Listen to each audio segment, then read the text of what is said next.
Hello বন্ধুরা, কেমন আছো সবাই? আশা করি খুব ভালো আছো। আমার পৃথিবীতে তোমাদেরকে অনেক অনেক স্বাগত। আমি প্রতিমা। আজকে একটা নতুন ভিডিও নিয়ে চলে এলাম তোমাদের সঙ্গে। দেখো, সকালটা ভীষণ ভীষণ ব্যস্ততার মধ্যে কাটে, বাট আজকে ছুটির দিন। তো ছুটির দিন ভাবলাম যে একটুখানি নিজের চর্চা করি। এতটাই খারাপ অবস্থা হয়ে থাকে যে নিজেকে যে একটু সময় বার করে নিজের চর্চা করব, সেটা আর হয়ে ওঠে না। কিন্তু আজকে ভেবেই রেখেছিলাম যে যাই হয়ে যাক, সকালবেলা রান্নাবান্না সেরে আজকে একটু নিজের জন্য সময় দেব। তাই সকালবেলা রান্নাবান্না তাড়াতাড়ি করে সেরে, তাও তাড়াতাড়ি নয়, প্রায় এখন সকাল 11টা বাজে। 11টার সময় একটু ফাঁকা হয়ে বসলাম আর দেখলাম যে নেল পলিশগুলো কবেই পরেছিলাম, রিমুভ আর করা হয় না। তো নেল পলিশ রিমুভারটা কিনে এনে কালকে নেল পলিশগুলো তুলে নিলাম, পুরনো, যেটা দেখতে খুবই বাজে লাগে। আর পায়ে এত ট্যান পড়ে গেছে, ভাবছি কিছুদিন পরে আবার পায়ে একটুখানি প্যাক লাগিয়ে পাটাকে ঠিক করব। এত পরিমাণ ট্যান পড়ে গেছে রোদে পুড়ে পুড়ে, দেখতেই পাচ্ছ পাটা ভীষণ ভীষণ বাজে অবস্থা হয়ে গেছে। পার্লারে যাওয়ার সময় নেই, কারণ ছোটো বাচ্চাকে নিয়ে পার্লারে যাব, ও ওখানে দুষ্টুমি করবে, ওকে দেখবে কে, সেই জন্য আর যাওয়া হয় না। যাই হোক, এদিকে নেল পলিশ টলিশ পরা হয়ে গেল আমার। তাও কি শান্তি আছে, এবার ছেলের চান করার সময় হয়ে গেছে, তো ওকে স্নানটা করিয়ে নেব। তো এইখানে সব গুছিয়ে গেছে, রেখে দিলাম। এই যে বাবুকে দেখো, ওর বাবা কি সুন্দর মাথায় বেঁধে দিয়েছে আমার ফেসিয়ালের ব্যান্ডটা। তো এই তেলটা আমি সর্ষের তেল গরমে মাখাচ্ছি, তার কারণটা হচ্ছে ওর খুব ঠান্ডা লেগেছিল, তো সেই জন্য তেলটা এটা বানিয়ে রেখেছিলাম।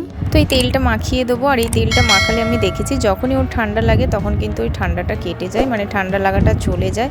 তো এত গরমের মধ্যেও মাখাচ্ছি, জানি ওর স্কিনে র্যাশ বেরিয়ে যাবে, কিন্তু ওর ভালোর জন্যই, কারণ এটা মাখলে সর্দিটা বুক থেকে নেমে যায়।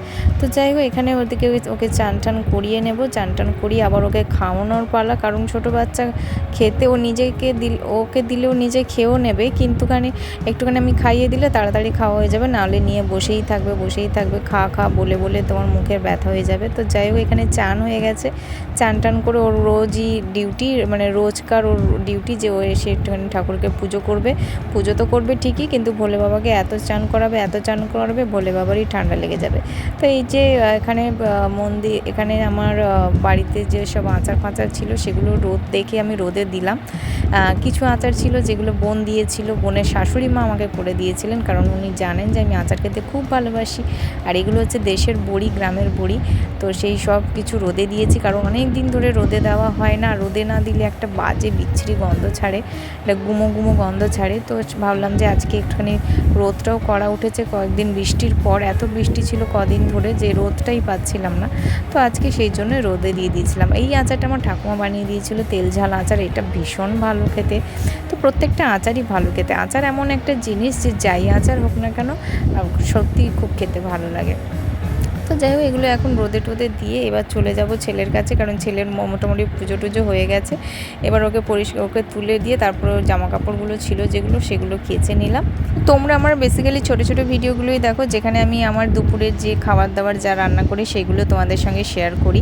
তো আজকে করেছিলাম কুমড়ো আলু ভাতে, তার সঙ্গে করেছিলাম ভিন্ডি ভাজা, আর চিংড়ি মাছ দিয়ে আলু পটল দিয়ে একটা তরকারি করেছিলাম মোটা করে, যেটা দুবেলাই হয়ে যাবে। তো সেগুলো করে টোরে খাওয়া দাওয়া হয়ে গেছে। খাওয়া দাওয়া সেরে এবার চলে এলাম নেক্সট ডিউটি, যেটা হচ্ছে বাসন টাসন মাজা। কারণ খাওয়া দাওয়ার পরেই বাসনটা মেজে নিই, কারণ বিকেলের জন্য আর ফেলে রাখি না, কারণ বিকেলে উঠে ঘুম থেকে উঠে আর ইচ্ছে করে না তখন এঁটো বাসন মাজতে। সেই জন্য আমি কি করি, রোজ দিন খাওয়া দাওয়ার পরেই আমি, সেটা রাত্রি হোক কিংবা দুপুরবেলা হোক, দুবেলাই কিন্তু আমি বাসনটা মেজে রেখে দিই। আচ্ছা, তোমরা কে কোথা থেকে আমার ভিডিওটা দেখছো অবশ্যই কমেন্টে জানিও, এবং তোমাদের যদি ভালো লাগে একটা লাইক করো, এবং ভিডিওটি শেয়ার করো বন্ধুবান্ধবদের সঙ্গে। আর অবশ্যই কমেন্টে জানিও যে কেমন লাগছে, কী ধরনের তোমরা ব্লগিং দেখতে চাও। আমি যেহেতু ডেলি ব্লগিংটাই করি, কারণ আর সময় হয়ে ওঠে না, কোথাও গেলে তখন আবার অন্য ভিডিও আপলোড করব। তো এইদিকে দেখো, আমার বাসন টাসন মাজা হয়ে গেছে, এবার রোদটা চলে যাবে, সেই জন্য এগুলো আচারের কৌটোগুলো সব তুলে নিচ্ছি। আর আকাশটাও দেখছি বেশ কালো কালো হয়ে আসছে, এই জন্য ঝটপট করে কাজটা সেরে নিলাম। অনেকটাই বেলা হয়ে গেছে, প্রায় 2টো বাজতে যায় এখন।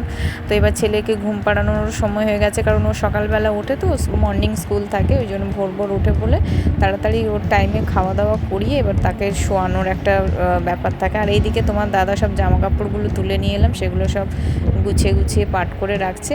তো এখন বিকেল হয়ে গেছে, এবার বিকেলে যেটা বললো যে আজকে পাস্তা খাবে, কিন্তু পাস্তাতে এই দেখো ইঁদুরের কি অবস্থা করেছে। ইঁদুর কিন্তু পাস্তাটাকে পুরো ফুটো করে পাস্তার প্যাকেটটাকে পাস্তা খেয়ে নিয়েছে।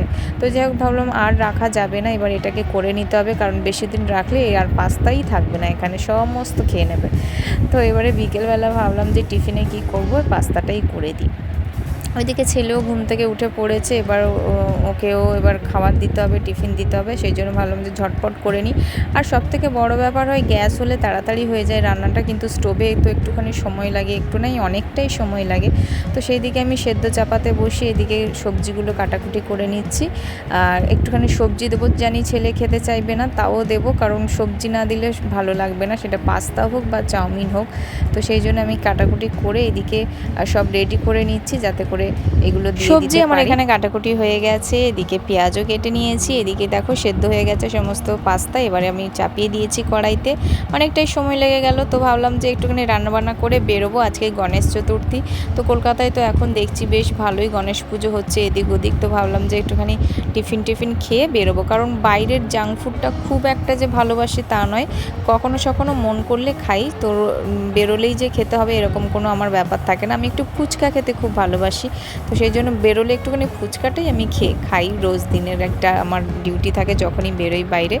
তো সেই জন্য বাড়িতেই টিফিন করে নিয়ে বেরোতে, সেটা মুড়ি হোক বা যাই হোক, একটুখানি সন্ধ্যাবেলা খেয়ে তারপরে বেরোলে আমার কোনো অসুবিধে থাকে না। তো এদিকে আমার পাস্তা রেডি হয়ে গেছে, এদিকে দেখো খুব সুন্দর হয়েছে, কিন্তু খেতে কিন্তু খুব সুন্দর হয়েছে। আমি খেয়ে দেখেছি, ভীষণ ভালো খেতে হয়েছে, এবং অল্প তেলের মধ্যে করেছি, আর আমি অল্প তেলটাই বেশি প্রেফার করি। তো খাওয়া দাওয়া শেষ, এবার চলে এলাম বাইরে, কিন্তু বৃষ্টি পড়ছিল। এইদিকে দেখো শুটিং হচ্ছিল, এসকে মুভিজের সব গাড়ি রয়েছে, তো শুটিং হচ্ছিল, দেখতে তো পারবো না, চলে এলাম ঠাকুর দেখতে। এত সুন্দর এখানে গণেশজিটার মূর্তিটা এত সুন্দর লাগছিল, অন্যরকম একটা দেখতে। আর যেটা তোমাদের বলছিলাম, আমি ফুচকা খেতে ভালোবাসি, তাই চলে এলাম ফুচকার স্টলে। আর এখানে ফুচকাটা খাই কারণ এখানে পুদিনা পাতার জল দিয়ে ফুচকাটা করে, সেই জন্য আমার এখানে খেতে ভালো লাগে।